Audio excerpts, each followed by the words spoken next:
I don't mention this yet in my videos, but when I met Yang Shaojun, I already had several years with Gong Bao Zhai. He had already opened me, my mind. So I wasn't just a turtleback guy, fighter. You see, that's a very important point because I was able to do more with what he demonstrated. Is that, like I was saying to me before I went to Germany, is that this is either going to be the end of my journey or the beginning. Oh, is that what you said? Is that what Yeah, you felt? yeah. Because if I had gone to Germany and it fallen flat, that would have been the end of my Tai Chi. Right. But now I see that it's just the start. I'm really glad I didn't let you down. Also, the understanding of this is that the 99% of people will think that Tai Chi is a defensive system based on grappling, whereas it's actually an attacking, powerful system. And that was a complete outside the box because I don't understand how it's being put in that box when that's not the reality of the system. The strength of the system is not the yielding. No, the young because the Yangs they kept the secrets. We talk about the Chinda weapon that you need to pierce. So if a teacher might have tremendous repelling strength with the Peng, the ward off, and people going everywhere, but we cannot make the assumption that with that strength, that the strength has gone. We used to say with the Yangs, to what degree that person has developed their power. Basically, if you can repel someone, you develop your power to the shoulder. If you can use Peng to ward off, you've developed your power to the elbow. But I don't see anyone today who's developed the power from here, to the tips of the fingers. And that's what Grandmaster Yang had. That's all the special power trainings was so that you need weapons to pierce. It won't matter how big this strength is or this strength is. You cannot assume that in a confrontation with someone who's not cooperating with you, that you have the ability to lay your hand on them and it'll have any effect on their body. John Conroy and I would always talk about that in terms of the real martial art. It's why he left karate. It's why I dedicated my whole self to this. And Bagua Trend is exactly the same value. The bee sting. Nobody wants to be stung by a bee. Muhammad Ali, his famous saying, float like a butterfly, sting like a bee. So we used to always hone that skill. We didn't care about this because we already had it to here. That's easy. Just keep doing this or pushing. So we want to help bring Tai Chi to its next level. I think if we look at it this way, Tai Chi has actually evolved. There's many more people who have this than ever before in history. And there's a language, there's a culture around it. It's Alan Wycherley. In fact, we both appreciate Alan's work. We do. We both appreciate Alan. We both, but I think this would help Alan understand why he's seeing what he's seeing from a Taiji point of view. It's not that Taiji doesn't have it. It's that the secrets have been kept. So Taiji has lost the value that most important is not pushing. Most important is developing here down to here, which brings you tremendously deadly weapons. Because once you put your hand on the body, no one's going to want to do that anymore in pushing hands. Because you can just hit pressure points, you can grab, then strike, multiple, eye rake, anything goes once you get that close. And so this could actually really advance the new pushing hands method, combat sport Tai Chi. With the square and angle method, this is what you just were getting a glimpse of, how the square and angle method is necessary to gain this last leg of ability. You can't just do any Tai Chi, because any Tai Chi complements the current pushing hands. That's why I developed the square and angle distinction, and you already felt it when you, with that angle, how you were loading. Well, that is what you're training every day on your own, plus a whole bunch of exercises depending on how deep you want to develop your real martial power.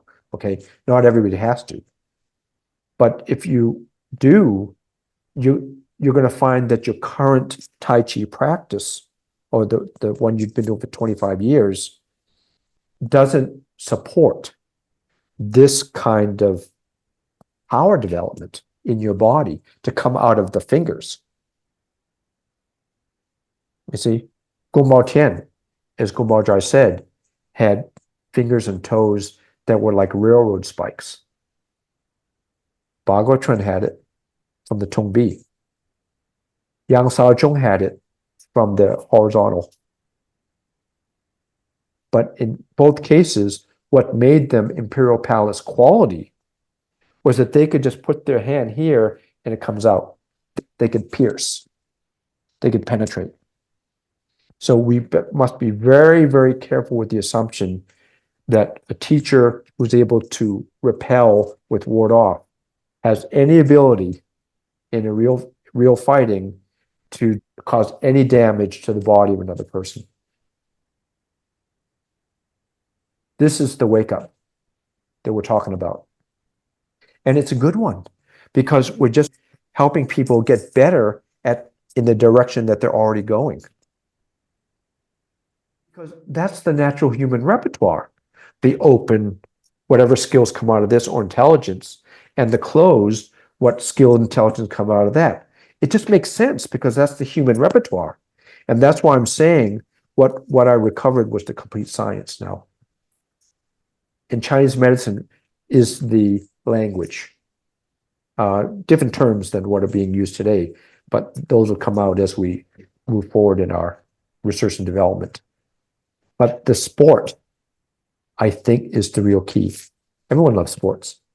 And internal is no longer just chi, but it's intelligence. And I've been calling the intelligence, the high intelligence that's developed through the original systems, I've been calling that the chi etheric. That's what I've been equating to compare with chi energy, which is what we mainly know. So for someone your size to develop this quickness, that's what the inner work does. It stimulates and opens your mind so you become very smart.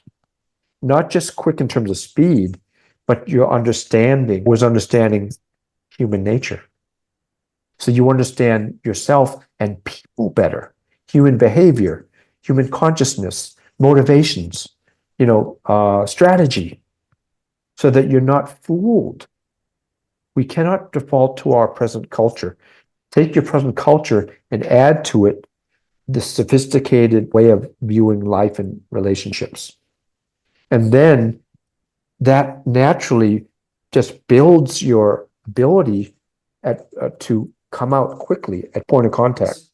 The Chinese knew how to transform lives starting at any age. It was from exposure to these systems that just challenges the mind in non-linear ways. That's what opens up. That's why we discuss secret sauce. That's why we want to hear stories of what masters did and what happened to the students and what the students did. We're not for gossip. We're studying. Yeah, but I think in relation to that trust issue, I think 99.9% of Tai Chi students progress on trust, and they trust their instructor.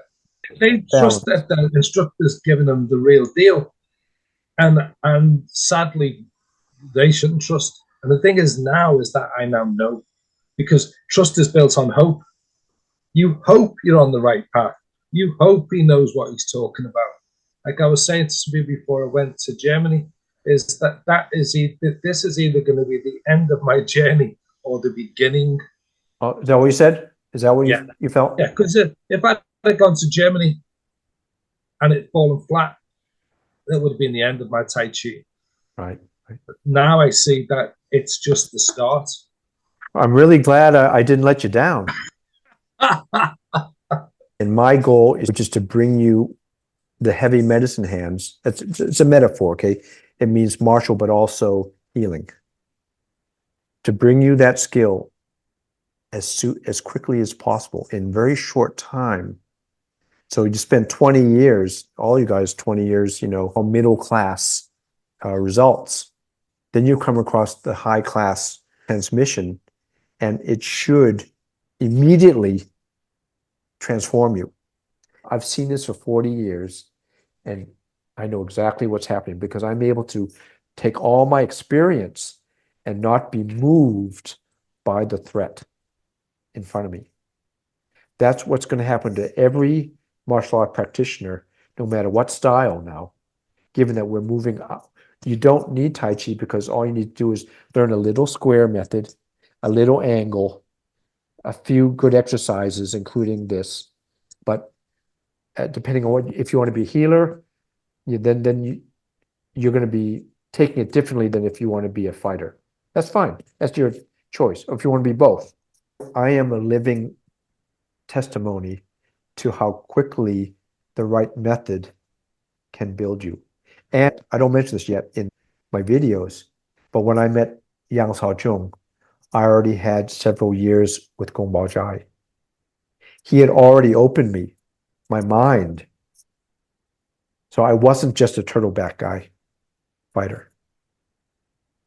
You see, that's a very important point because I was able to do more with what he demonstrated. I thought I could close you down and lock you up, but then I was being thrown all over the shop, and that all went out the window.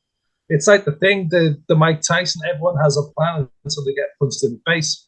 And I had a thought of where it was going to go, and it just didn't go there at all. The speed of which everything happened, I didn't feel like there was a maximum strength set.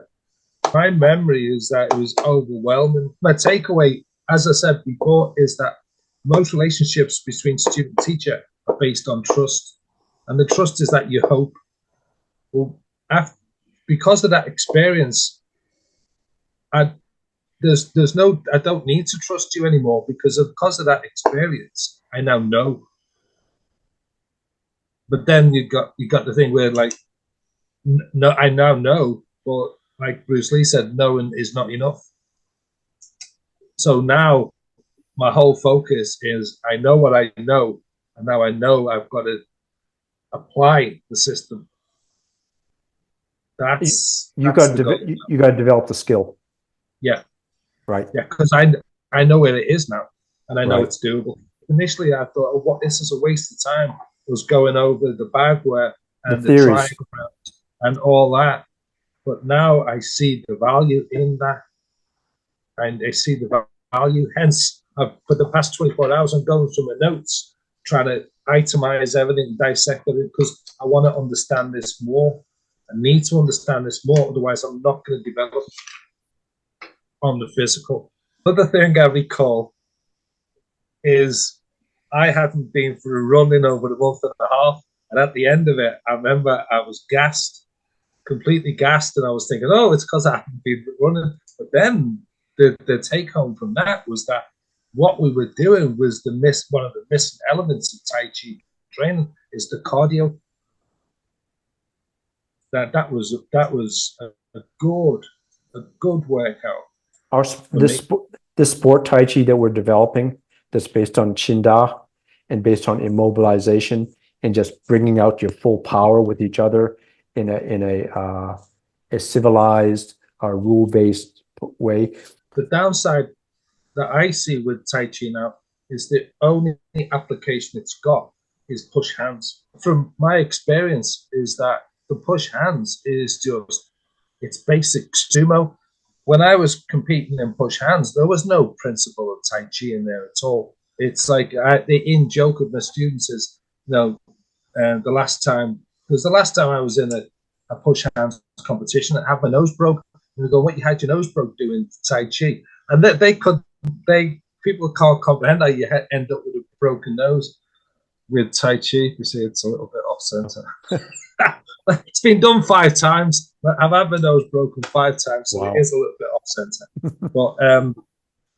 But yeah, that's what I couldn't comprehend. I was being taught by these people, and we have tried to apply all these principles in the Tai Chi form that all went out the window as soon as we went to push hands. Right. That's why it's dying on its feet. I can't think of the guy's name, but he said that the average brown belt would take out any Tai Chi push hands championship. The average judo brown belt would take out. Right. And it's fact. So we can bring all experience from other martial arts in weight training, hand conditioning. We're no longer in the old culture. We're trying to bring this out, just like some of the very successful combat sports are brought out.